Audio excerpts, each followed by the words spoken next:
Good morning students, welcome to Aangan public school. आज हम standard 8 का हिंदी सब्जेक्ट पढ़ेंगे। स्टैंडर्ड 8 के हिंदी सब्जेक्ट में अब हम रिवीजन है वो स्टार्ट कर रहे हैं। तो आइए हम देखते हैं कि वो रिवीजन में जो फर्स्ट चैप्टर था वो था पत्र एवं डायरी। तो उसको हम रिवाइज करते हैं और देखते हैं। तो चैप्टर 1 है पत्र एवं डायरी। तो इसमें क्या है कि जो डायरी या पत्र लेखन कैसे करते हैं उसका दिया गया है। तो आइए हम समझते हैं। तो सबसे पहले है फर्स्ट, बड़ों से पूछकर पता कीजिए। तो उसमें क्वेश्चन 1 है, हम जो पत्र लिखते हैं वे दूसरों तक कैसे पहुंचते हैं, कौन ले जाता है, हम तक कौन पहुंचाता है और पत्र कहाँ इकट्ठे होते हैं। तो उसका आंसर लिखते हैं कि हम जो पत्र लिखते हैं वे पत्र पेटी में यानी कि पोस्ट बॉक्स में डालते हैं। डाकिया उन्हें डाकघर ले जाता है, यानी डाकघर यानी कि पोस्ट ऑफिस ले जाता है। डाकघर में उन पत्रों को क्या किया जाता है, तो पते के अनुसार रेल द्वारा वहां के डाकघरों में भेजा जाता है। यानी कि हमने इधर से दिल्ली किसी को पत्र लिखा है तो वहां क्या किया जाता है कि दिल्ली के जो भी पत्र है वो एक इकट्ठे किए जाते हैं। फिर दिल्ली की जो ट्रेन होती है उसमें वो जो पोस्ट ऑफिस वाले हैं वो दिल्ली तक पहुंचाते हैं और वहां के जो पोस्ट ऑफिस है वहां तक पहुंचता है। वहां से फिर स्थानीय पते यानी कि वहां भी अलग अलग क्या होते हैं कि जो लोकल जो एड्रेस है उस पते के अनुसार डाकिया यानी कि जो पोस्टमैन द्वारा हम तक पहुंचाए जाते हैं। आगे है, आजकल पत्र किस किस माध्यम से एक दूसरे तक पहुंचते हैं। तो लिखते हैं, आजकल पत्र डाक, कुरियर और ईमेल के माध्यम से एक दूसरे तक पहुंचते यानी कि लेटर दूर किस तरह से पहुंचाए जाते हैं। तो अब क्या है कि टेक्नोलॉजी उतनी बढ़ गई है कि क्या है कि हम पत्र डाक यानी पोस्ट द्वारा पहुंचाते हैं, कुरियर द्वारा कोई भी चीज पहुंचाते हैं और ईमेल भी कर सकते हैं। अब तो ऐसे भी एडवांस आ गया है जो आप लोगों को पता है। जिस क्षेत्र में आप रहते हो वहां का पिन यानी पोस्टल इंडेक्स नंबर कोड क्या है। तो मैं अहमदाबाद बापू नगर में रहता हूँ, यानी कि हमारा जो है वही लिखना है, जिसका जहां का हो पता वो लिखना है। वहां का पिन कोड 380024 है। आप लोगों अपना भी लिख सकते हो। आपके डाक देने कौन आता है, हमारे घर डाक देने कौन आता है, तो एक तो डाकिया आता है यानी पोस्टमैन और दूसरा तो लिखते हैं हमारे घर डाक देने डाकिया या कुरियर वाला आता है। नेक्स्ट है, डाकी और कुरियर वाले की मुलाकात लेकर निम्नलिखित प्रश्न पूछिए और प्रश्नों के उत्तर लिखिए। यानी कि आप लोगों को जो कई बार क्या है कि हमारे घर डाके आता है तो हम उससे बातचीत करते हैं तो काफी सारी जो चीजें हैं वो हमें पता चल जाती है, तो हमें उसके बारे में लिखना है। तो डाकिये से बातचीत यानी कि जो पोस्टमैन से बातचीत करते हैं तो उसके बारे में हमें लिखना होता है। तो प्रश्न ऐसा पूछते हैं, प्रश्न डाकिये से पूछा जाता है कि आप डाक सेवा में कब से है, यानी कि जो पोस्ट का काम है वो कब से कर रहे हैं। तो डाकिया क्या उत्तर देगा यानी आंसर क्या देगा, तो मुझे इस सेवा में 5 वर्ष हो गए हैं। इस तरह प्रश्न दूसरा पूछा जाता है कि इस सेवा में आपको क्या सुविधाएं मिलती है, यानी फैसिलिटी क्या क्या है, क्योंकि वो क्या है कि गवर्नमेंट सेक्टर है तो वो क्या उसमें फैसिलिटी मिलती है। तो देखते हैं, इस सेवा में हमें वेतन के अलावा मुफ्त चिकित्सा सुविधा मिलती है यानी कि मेडिकल फैसिलिटी मिलती है। हाई स्कूल तक 2 बच्चों की फीस की रकम मिलती है यानी कि इतना इंसेंटिव मिलता है। इसके अलावा हम साइकिल भी मिलती है। आप लोगों को पता है कि डाकिया किससे आता है, तो साइकिल लेके आता है। पेंशन भी मिलते हैं यानी कि जॉब के बाद रिटायर हो जाए तो उन लोगों की पेंशन स्टार्ट हो जाती है। आगे है प्रश्न, आपके साथ लोगों का व्यवहार कैसा होता है, यानी कि कई बार पोस्टमैन घर पे जब लेटर देने जाता है तो लोग कैसा बर्ताव करते हैं, बिहेवियर कैसा होता है लोगों का। काफी लोग अच्छा भी करते हैं, काफी लोग बुरा भी करते हैं, पर मे भी लोग पॉजिटिव रिप्लाई ही देते हैं। तो लोग हमारे आने का इंतजार करते हैं, हमारे प्रति उनका व्यवहार बहुत अच्छा होता है। आगे है कुरियर वाले से बातचीत। कई बार हमारे यहाँ कुरियर वाला भी आता है कि कोई स्पीड पोस्ट से दिया हो तो कुरियर वाले, अंकल आपको अपना काम कैसा लगता है। तो कुरियर वाला कहता है काम अच्छा है पर मेहनत बहुत है, पत्रों और पार्सलों को उसी दिन पहुंचाना बड़ा कठिन काम है। बारिश के दिनों में बहुत तकलीफ होती है, यानी कि ठंडी हो, गर्मी हो या बारिश हो, पर उन लोगों को तो क्या है, अपना काम करना पड़ता है और जो भी पोस्ट यानी कि जो लेटर्स या कोई भी चीज हो वो सही समय पर उस पते पर उसको पहुंचानी पड़ती है। आगे देखते हैं प्रश्न, क्या आप अपने काम से खुश है, यानी पूछते हैं कि हाँ आपको अपना काम अच्छा लगता है, क्या उससे आप सेटिस्फाइड है। कुरियर वाला कहता है हाँ मैं खुश हूँ, मैं अपने काम को समाज सेवा मानता हूँ। तीसरा प्रश्न है, आपको क्या सुविधाएं मिलती है, तो कुरियर वाला कहता है हमें आने जाने का किराया मिलता है कंपनी की ओर से, क्योंकि कुरियर कंपनी अलग अलग होती है। जो आप लोगों के घर कुरियर आता हो तो आप लोगों ने उस पर टैग पढ़ा हो तो पता चल जाएगा। कंपनी की ओर से रेल यात्रा के और बस यात्रा के लिए पास मिलता है। अब आगे है थर्ड नंबर, संदेशा व्यवहार का चित्र देखिए और उसका वर्णन कीजिए। तो देखते हैं हम। तो इसमें दिया गया है कि आप लोगों को जो भी फर्स्ट पिक्चर है 7 पिक्चर दिए गए हैं, तो उसको आपको देखना है। तो फर्स्ट में है कि जो कबूतर है वो डाक लेके जाता है, यानी बहुत पहले के समय का ये जो संदेशा पहुंचाने की जो फैसिलिटी थी या ट्रिक थी, तो वो सबसे पुरानी है। उसके बाद राजा महाराजा जो एक जो सिपाही हो जो अपने राजा का संदेश दूसरे राजा के दरबार में जाकर पढ़ के सुनाता था। फिर आया पोस्ट, फिर जो उसमें पोस्ट बॉक्स जो दिख रहा है वो एक है वो जो पोस्ट कार्ड है और दूसरा है जो अंतर्देशीय पत्र है, यानी कि उसके कवर के अंदर डाला दिया जाता है। और फिर है मोबाइल, जो आप लोगों को पता है कि उसमें भी टेक्स्ट मैसेज भेज सकते थे।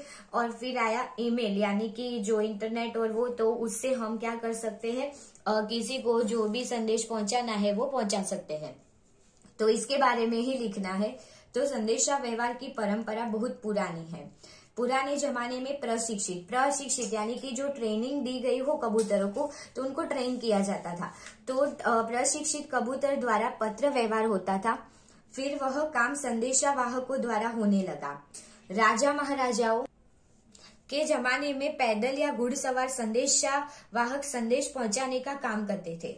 आधुनिक युग में डाकघर से पत्र व्यवहार होता है। पहले केवल पोस्ट कार्ड, लिफाफे और अंतर्देशीय पत्र का उपयोग होता था।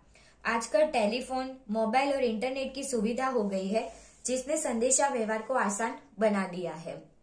अब आगे देखते हैं, सोचिए और लिखिए। यानी कि आपको पहला पूछा गया है, अगर तुम्हें मोबाइल फोन पर अपने मित्र को एसएमएस द्वारा संदेश भेजना हो तो क्या लिखोगे। एसएमएस द्वारा यानी कि टेक्स्ट मैसेज भेजना है तो मेरे प्यारे मित्र, तुम्हें दीपावली के पर्व की बहुत सारी बधाइयां। मैं तुम्हें दीपावली की गिफ्ट भेज रहा हूँ। अब हम पार्टी में ही मिलेंगे। धन्यवाद। तो हम इतना ही टेक्स्ट मैसेज करेंगे।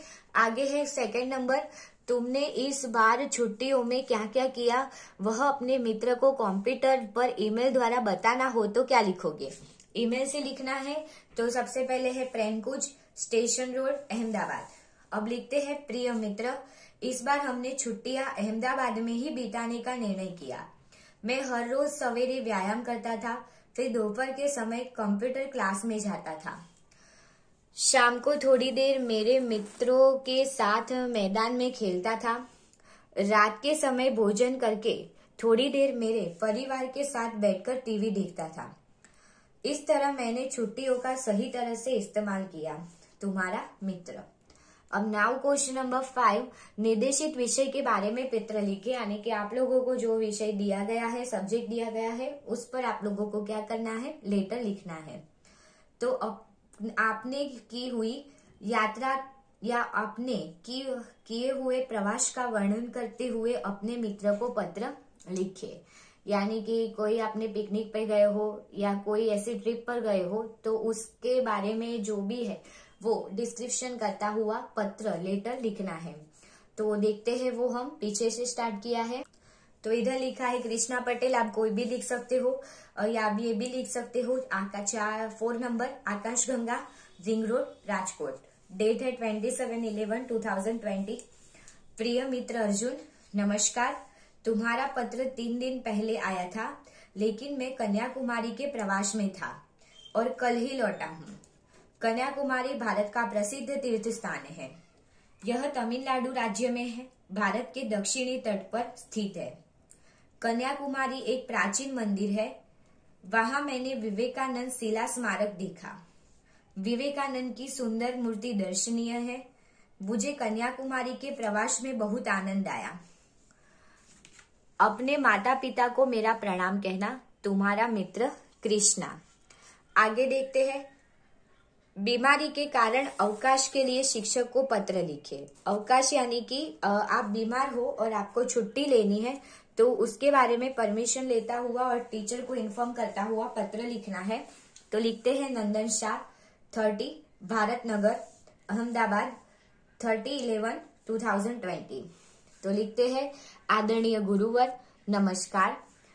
कल शाम मेरी सेहत ठीक नहीं है। अब किसी प्रिय मित्र को लिखना हो तो हम प्रिय मित्र लिखते हैं, और किसी बड़े को लिखते हैं तो आदरणीय है, या तो क्या करते हैं नमस्कार लिखते हैं। और किसी कोई ऑफिसर को या किसी ऐसे लोगों को लिखना है तो हम माननीय करके लिखते हैं। तो ये बात का खास ख्याल रखना है।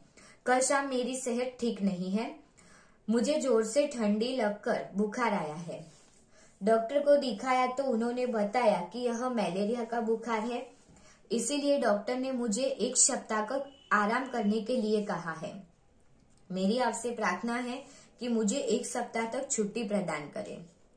आपका आदरणीय आज्ञाकारी शिष्य नंदन शाह, कक्षा 8 यानी कि आप लोगों को क्या है कि स्टैंडर्ड भी मेंशन करना है कि कौन सी स्टैंडर्ड में और कौन सी डिवीजन में हो। नेक्स्ट क्वेश्चन है इसमें, अपने स्कूल की किसी समस्या के बारे में प्रधानाचार्य को पत्र लिखिए। कोई भी स्कूल में क्या है कि समस्या है, यानी कि आपको कोई प्रॉब्लम हो रहा है, यानी कि अच्छा पानी नहीं आ रहा है, या तो वॉशरूम की जो फैसिलिटी है वो अच्छी नहीं है, या बेंच टूट गई है, ऐसी कोई भी चीज हो, या तो आप लोगों को बुक के बारे में बताना हो, या कोई फैसिलिटी कोई ऐड करवानी हो स्कूल में, तो उसके बारे में वो सब्जेक्ट पर लेकर आपको क्या करना है, प्रधानाचार्य यानी कि प्रिंसिपल को पत्र लिखना है।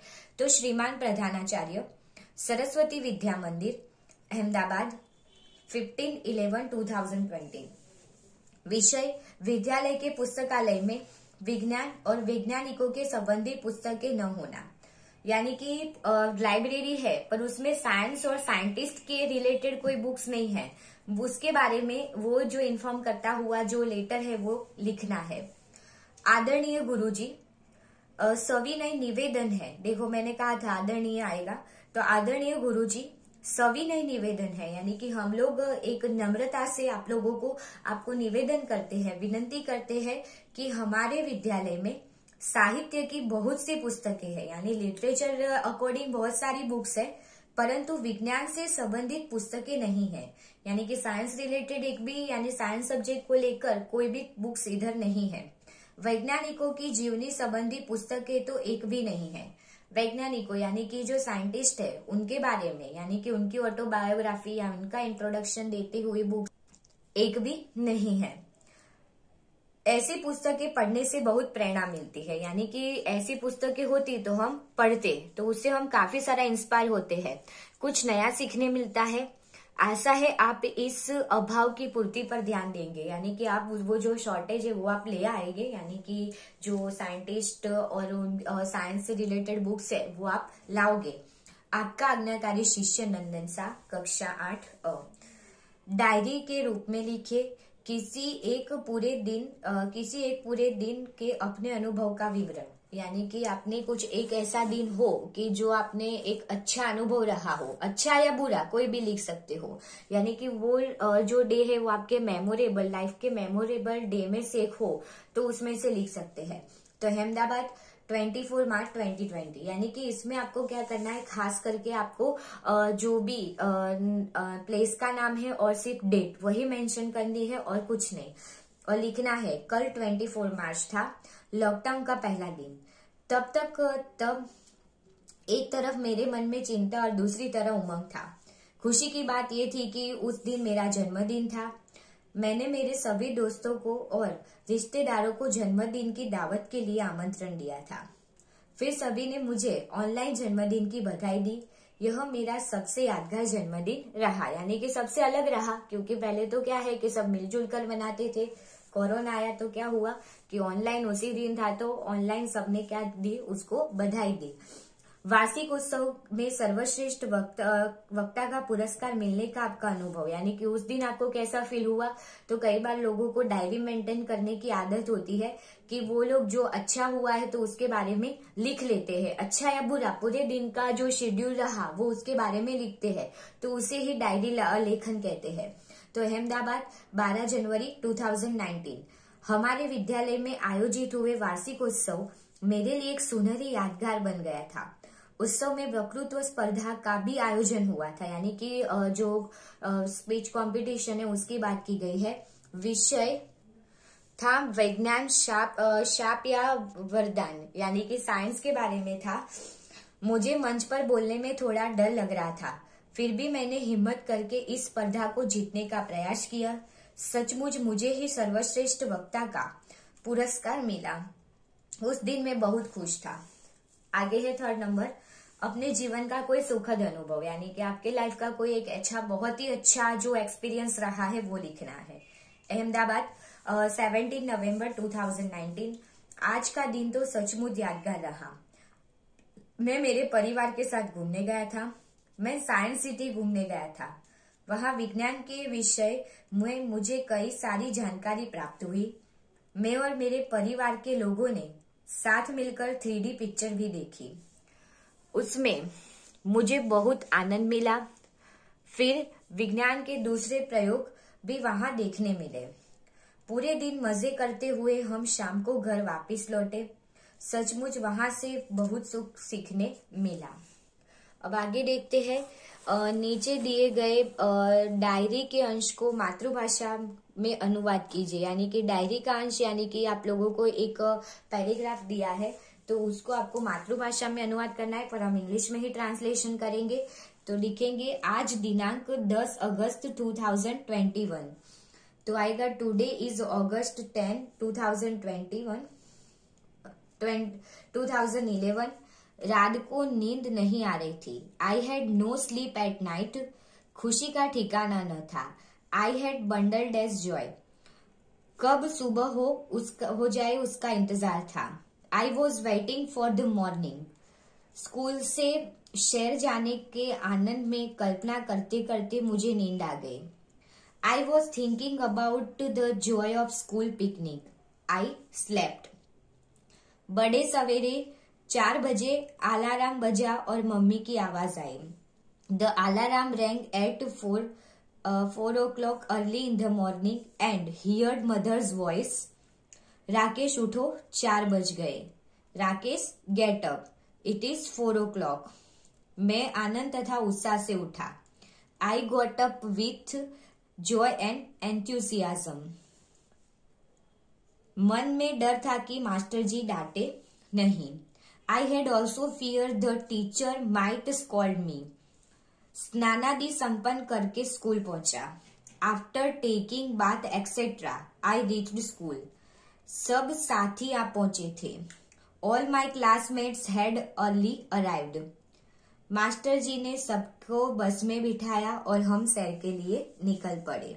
The teacher told us to take our seats in the bus and we set out for picnic.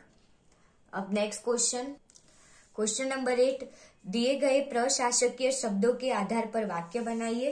तो फर्स्ट है अधीक्षक, तो अधीक्षक में आएगा यह सिंचाई विभाग के अधीक्षक है। फिर है प्रभारी, उसने सूचना विभाग के प्रभारी का पद संभाला। फिर है आयकर, यह आयकर विभाग है। और 4 नंबर है प्रशासन, यानी प्रशासन अच्छी तरह से काम कर रहा है। तो स्टूडेंट, ये था आप लोगों का चैप्टर 1 जो हमने रिवाइज किया है। आप लोगों को कुछ लिखना नहीं है, कहीं भी रिवीजन या कुछ भी। आप लोगों को सिर्फ एक बार ये चैप्टर है वो रीड कर लेना है। तो कहीं भी आप लोगों को प्रॉब्लम होगा तो तुरंत ही वीडियो के द्वारा और एक बार पढ़ा हुआ होगा और ऑनलाइन, तो तीनों के जरिए आप लोगों को क्या हो जाएगा कि सॉल्यूशन तुरंत ही मिल जाएगा। तो thank you all of you.